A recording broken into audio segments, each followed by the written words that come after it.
안녕하세요. 뉴스반장입니다. 윤석열이 지난 4월 4일 헌법재판소의 탄핵 인용으로 파면됐는데요. 파면된 지 3주가 지난 지금 윤석열과 김건희를 둘러싼 각종 범죄와 비리 정황이 폭발적으로 쏟아지고 있습니다. 마치 판도라의 상자가 열린 것처럼 말이죠. 그런데 이게 단순히 몇 가지 사건이 아닙니다. 그 수와 정도가 상상을 초월하는 수준인데요. 마치 누군가가 3년 내내 꽉 틀어막고 있던 뚝방이 터진 느낌입니다. 어떻게 이 많은 범죄들을 다 막아왔던 걸까요? 이제 막 시작됐을 뿐인데 이 정도입니다. 전모가 드러나기 시작하면 그 끝은 도대체 어디까지일지 가늠조차 되지 않는데요. 한 가지 분명한 건 이들이 감옥에 들어가면 쉽게 나오기 어렵다는 점입니다. 윤석열은 말할 것도 없고 김건희까지 사법처리 대상에서 결코 예외가 될 수 없는데요.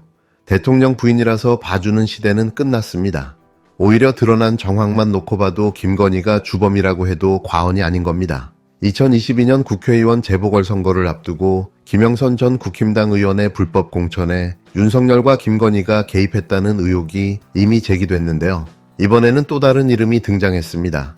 바로 이인선 국힘당 의원입니다. 당시 대구 수성을 보궐선거에서 후보로 나섰고 이후 국회의원으로 당선된 인물인데요. 김건희가 이인선에게 선거 지원을 해줄 테니 여론조사를 돕고 향후 보훈하라는 취지의 말을 했다는 녹취까지 나왔습니다.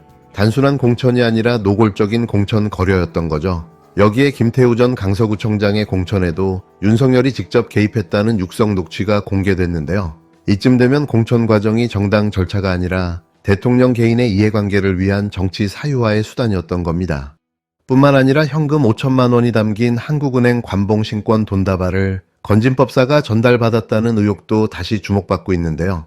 이와 함께 수천만 원짜리 다이아몬드 목걸이와 관련된 김건희의 고가사치품 수수 의혹도 여전히 해소되지 않고 있습니다. 삼부토건 주가조작 사건의 공범으로 의심받는 김건희를 금융감독원이 무혐의 처분했고 고발사주 손준성이 무죄를 확정받았는데요. 이쯤 되면 정권 전체가 윤석열 부부를 위해 움직이고 있다고 봐도 무방한 수준입니다. 누군가는 범죄를 저질렀고 누군가는 그것을 덮기 위해 범죄를 덮는 범죄까지 저질렀다는 얘긴데요. 수사기관, 검찰, 정보기관까지 모두 그 공범으로 전락하고 만 거죠. 집권 3년 동안 대한민국이 이렇게 무너질 수 있었던 이유는 간단합니다. 윤석열이라는 한 사람에게 모든 권력이 집중됐기 때문인데요. 사적 감정과 이해관계를 국가 운영의 기준으로 삼았고 사법 시스템과 정치 구조를 자신과 김건희를 위한 방패막이로 만들었습니다. 정권은 곧 범죄 조직처럼 움직였는데요. 이제 국민이 진실을 알아야 할 시간입니다. 이 모든 범죄의 고리를 끊어야 하고 그 책임자들을 반드시 단죄해야 하는데요. 윤석열과 김건희 그리고 그들을 위해 부역한 자들 단 한 명도 예외 없이 법정에 세워야 정의가 살아있는 나라임을 증명할 수 있을 겁니다. 문재인 전 대통령에 대한 기소는 윤석열 전 대통령을 지키려 문재인 전 대통령을 제물 삼은 윤석열 정치검찰의 최후의 발악이다. 검찰이 문재인 전 대통령에 대한 벼락 기소를 했습니다. 시점도 내용도 하나부터 열까지 모든 것이 납득하기 어려운 기소입니다. 문재인 전 대통령의 전 사유와 관련한 수사는 출발부터 목표가 분명했던 수사입니다. 전임 대통령과 그 가족, 관련자들을 괴롭히고 망신 주고 모욕 주기 위한 목적으로 출발한 수사입니다. 정치 탄압의 목적으로 출발하여 기소라는 결론에 이르기까지도 오직 검찰은 정치 탄압 외에는 관심이 없었습니다. 검찰에게 사건의 실체와 진실은 중요하지 않았습니다. 시작부터 결론을 정해놓은 짜맞추기 수사입니다. 전 사위와 딸을 포함하여 수십 명을 소환하고 수십 곳을 압수수색하면서도 목표는 오직 문재인 전 대통령이었습니다. 무려 130개에 달하는 질문을 쏟아내 놓고도 문재인 전 대통령의 입장은 듣지도 않고 기소한 것만 보아도 증거는 관심도 없고 오직 보복성 기소입니다. 검찰은 윤석열 전 대통령 탄핵 이후 일방적으로 문재인 전 대통령 측에 소환 조사 요청을 통보했습니다. 윤석열 전 대통령 구속 취소 이후 이루어진 갑작스러운 소환 요청이었습니다. 서면 조사 문항도 끝이 없었습니다. 문재인 전 대통령 측은 변호인들과 상의하면서 정확한 답변서 제출을 위해 노력하고 있습니다. 사실에 근거한 답변을 위해 대통령 기록관을 방문하는 등의 준비 절차를 진행 중이었습니다.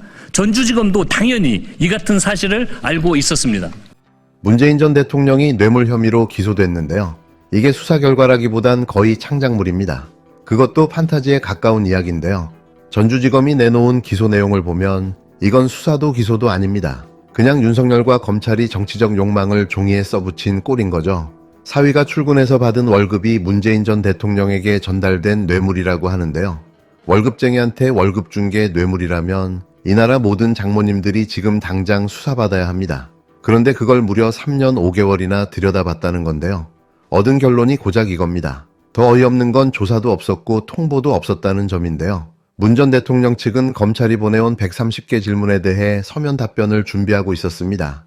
그걸 알면서도 검찰은 기다리지 않았는데요. 왜냐하면 이건 법 절차가 아니라 대선용 공작이기 때문입니다. 윤석열에게 지금 필요한 건 수사 성과가 아닌데요. 딱 잘라 말해서 정치적 타겟입니다. 그래서 김건희는 3년째 참고인 신분에서 벗어나지 못하고 문 전 대통령은 조사 한 번 없이 기소된 건데요.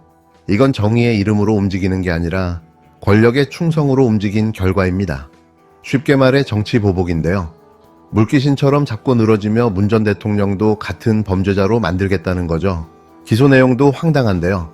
타의 이스타젯 이상직을 다 끼워 넣은 겁니다. 사위채용건에 이상직을 넣고 이상직을 통해 문 전 대통령을 엮은 건데요. 이건 수사가 아니라 시나리오입니다. 결론부터 정해놓고 그 결론에 맞춰 스토리를 짠 거죠. 사위서 씨가 항공업 경력도 없는데 태국타이 이스타젯에 전무이사로 채용됐고 급여가 2억 2천만 원이었다는 게 검찰의 주장인데요. 그걸 문 전 대통령이 받은 뇌물이라고 주장하는 건 정말 상상력의 끝판왕입니다. 딸과 사위의 생활비를 이유로 대통령이 해외 기업을 동원했다는 건데요. 도대체 이걸 누가 납득하겠습니까? 게다가 청와대 민정비서관실과 경호처가 다혜 씨 가족의 생활 여건을 파악하고 경호를 논의한 걸 문제 삼았는데요. 그건 대통령의 자녀에 대한 통상적 조치 아닙니까? 이걸 뇌물죄 구성 요소라고 우기는 건 정의구현이 아니라 억지구현입니다. 더 황당한 건 바로 이중잣대인데요. 조국 전 장관의 딸과 심우정 검찰총장의 딸을 이중잣대로 재고 김건희는 도이치모터스 주가 조작 녹취가 있어도 참고인이고 문 전 대통령은 사위가 월급 받았다는 이유로 피의자랍니다. 이게 지금 콜검이 말하는 법의 정의입니까? 정의는 실종됐고 기준은 오직 권력인 거죠. 아직도 콜검이 이러고 있는 걸 보면 내란이 아직 끝나지 않은 건 분명해 보입니다. 결국 이 수사의 본질은 간단한데요. 국민이 윤석열에게 분노하니까 문 전 대통령을 던져서 시선을 돌리자는 거죠. 이건 사실상 인질극입니다. 생존을 위한 권력 쇼인 거죠. 하지만 국민은 더 이상 속지 않습니다. 우리가 검찰 개혁을 외쳤던 이유가 바로 오늘 이 장면 때문인데요. 기소권 하나 쥐고 전직 대통령을 날려버리려 하는 조직, 정권 위에 군림하는 조직. 지금의 검찰은 수사기관이 아닙니다. 정치 조직이죠. 그것도 매우 위험한 수준의 정치 세력입니다.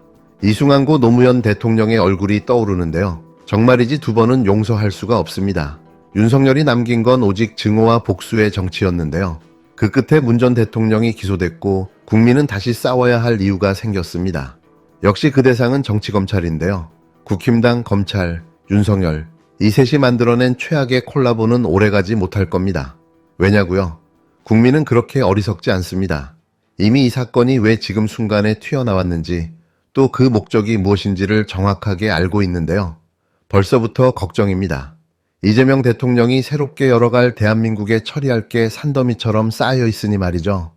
심지어 검찰이 문재인 전 대통령에 대해 소환을 통보한 시점으로부터 고작 한 달이 지났을 뿐입니다. 그런데 당사자에 대한 그 어떤 조사도 없이 난데없이 벼락 기소를 한 것입니다. 명백한 검찰의 수사권 남용입니다. 피의사실 공표로 점철된 전주지검의 보도자료는 곳곳이 허위 사실입니다. 대통령이 사위를 상무직급 임원으로 채용하게 했다고 하지만 어떻게 그런 채용을 하게 했다는 것인지는 전혀 밝히지 못하고 있습니다. 근거 없는 소설 같은 주장일 뿐입니다. 전 사위가 상무임을 강조하면서 특혜라는 점을 부각시키고자 노력했지만 전 사위가 일했던 회사는 직원이 몇 명 되지 않는 작은 규모의 회사였고 직급 역시 대외 활동을 위한 형식적 직함이었을 뿐입니다. 문재인 전 대통령이 전 사위의 취업 전 주거 비용을 지원했다고 검찰은 주장하나 이 역시 다릅니다. 문재인 전 대통령이 지급한 돈은 딸 내외의 서울 주택을 임대하여 사용했던 월세였을 뿐입니다. 실제 딸 내외를 지원한 것은 전 사위의 부모님이었습니다. 검찰 주장은 명백한 허위 사실인 것입니다. 관련자들이 수사에 협조하지 않는 상황, 적법 절차를 준수해 수사를 진행했다, 기소권을 절제하여 행사했다는 등의 대목에 이르면 헛웃음만 나옵니다. 강압적이고 위법적 수사를 자행한 것은 다른 누구도 아닌 검찰입니다. 전 사위의 노모에게까지 스토킹하듯 괴롭혔던 이번 수사는 수도 없이 많은 인권보호 수사규칙 위반으로 점철된 수사였습니다. 전임 대통령에 대한 근거도 없는 기소가 기소권 절제라고 누가 납득할 수 있겠습니까? 검찰의 무리한 보복성 기소에 분명한 배경이 있을 겁니다. 12.3 불법 계엄이라는 윤석열 전 대통령의 기막힌 범죄 때문에 치러지는 조기 대선을 앞두고 검찰이 다시 정치질을 시작한 것입니다. 윤석열 전 대통령은 파면되었지만 검찰을 포함해 우리 사회 곳곳에 여전히 남아있는 윤석열 일당이 마지막 발악을 하는 것입니다. 최후의 발악을 위해 몸부림치는 윤석열 전 대통령 일당에게 분명하게 경고합니다. 문재인 전 대통령님을 괴롭히고 모욕 준다고 윤석열 일당의 범죄가 사라지는 것은 아닙니다. 탄핵되어 쫓겨난 대통령을 지키기 위해 문재인 전 대통령을 제물 삼으려 할수록 검찰도 철저한 심판의 대상이 될 뿐입니다. 윤석열 전 대통령뿐 아니라 윤석열 일당의 칼잡이 노릇을 멈출 생각이 없는 검찰 역시 오늘의 이 무도한 정치 보복에 대해 반드시 책임져야 할 것입니다. 끝까지 철저하게 책임을 묻겠습니다.